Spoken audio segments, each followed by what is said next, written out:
Good evening, my loves, and welcome back to Bedtime Stories with Mommy J. And we're continuing with The Day My Butt Went Psycho, based on a true story by Andy Griffiths. And just to recall why I'm doing this is because I'm unable to do the tradition that my family does, especially with my sons, because they are being kept away from me illegally. So that's why I am videotaping our bedtime stories. And we are on chapter 4A, Ned Smelly. The B team was still where Zach had left them, deep in conversation with Captain Brown. And even better still, they had their backs toward him. But he knew he had to be quick. Zach ran across the roof of the butt shelter and leaped onto the landing pad. He ran to the far side and hid behind one of the wheels of the Buttmobile. So far, so good.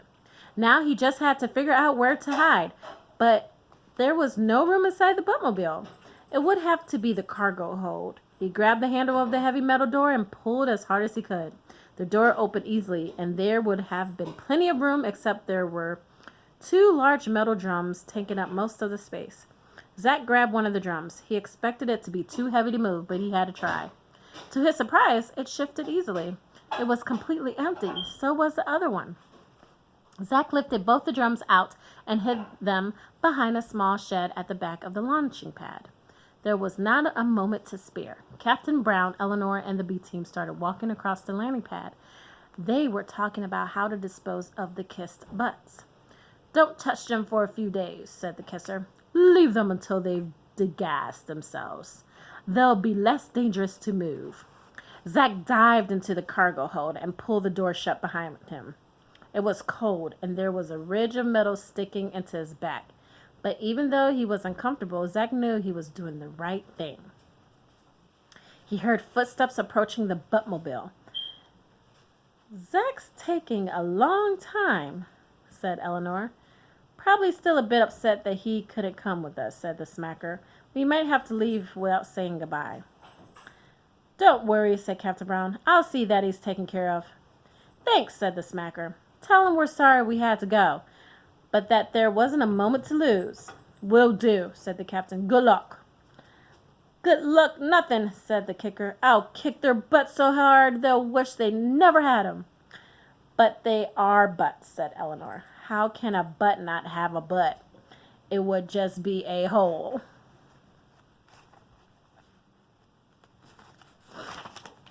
"Then I'll kick that as well," said the kicker. Zach heard them climb into the Buttmobile. "Prepare for takeoff," said Eleanor. The Buttmobile roared to life. Zach felt it rise slowly through the air, and then Eleanor fired the thrusters, and the Buttmobile took off. The thrusters were near the cargo hold, and Zach could feel the heat through the floor. It was radiating up through his fake butt. He hoped that fake butts were fireproof as well as self-wiping. But despite being cramped and having a hot butt, Zach was warm and sleepy. He closed his eyes. He wasn't sure how much longer it was until he opened them again, but he knew he had a good sleep. He could hear shouting. "We should kick their butts," ranted the kicker. "It's the only way." "Now listen," said the smacker.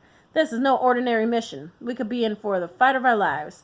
Our success is going to depend on us working as a team, not just going in kicking and smacking and kissing and shooting. We're going to need to work smarter than that. And then we'll kick their butts," said the kicker. Zach heard the smacker sigh. "Yes," she agreed, as if talking to a child. "Then we'll kick their butts." "I got the butt-cano on the radar," said Eleanor. "It's incredible. I've never seen so much butt activity concentrated in one spot. And there are butts pouring in from all directions." "How far away is it?" said the kisser. "I say about 6 hours flying," said Eleanor. "We have to cross the great windy desert."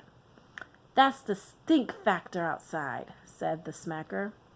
"Extreme," said Eleanor. "We must be approaching the desert now." The Buttmobile launched sideways. Zach started to feel sick again. "Uh-oh," said Eleanor. "Hold on to your hats. There's a lot of wind out there." An alarm sounded. The Buttmobile started to shake as it went into a series of violent dips and climbs. "Oh no," said Eleanor. "We're out of gas. Just what we needed." "Have you got a reserve tank?" said the smacker. "Yeah," said Eleanor. "There are 2 cans in the cargo hold." A fresh wave of nausea flooded through Zach. But this wasn't anything to do with the movement of Buttmobile. This was to do with the 2 cans he removed from the cargo hold. He didn't feel any better either when he realized that what he thought was the wall between him and the cabin of the Buttmobile was actually a sliding door. Zach tried to roll as back as possible, but it was too late. The door slid open, light flooded in, and he saw the smackers staring at him. "Zach," she said, frowning, "what on earth are you doing in there?" Zach just looked at her. He couldn't bring himself to tell her what he'd done. He didn't have to. "There are supposed to be 2 spare gas tanks in here," she said. "You took them out to make room for yourself, didn't you?" "I thought they were empty," he said. "They were so light." "Buttmobile gas is lighter than air," said the smacker, flexing her enormous hands, which Zach was scared she would soon be using on him. "Have you found them?" said Eleanor. "I can't hold it much longer." "All I've got is a stowaway," said the smacker, yanking Zach out of the hold. "What?" said Eleanor, glancing around. "Zach? But what? Why? Where are the fuel tanks?" "He removed them," said the smacker. "I told you he was a butt sympathizer," roared the kicker. "He's on their side. He sabotaged us. I'm going to kick your—" Suddenly, the Buttmobile lurched sideways and went into a nosedive. "We're going to crash!" yelled Eleanor. "Brace yourselves!" Eleanor and the kisser curled over in the crash position.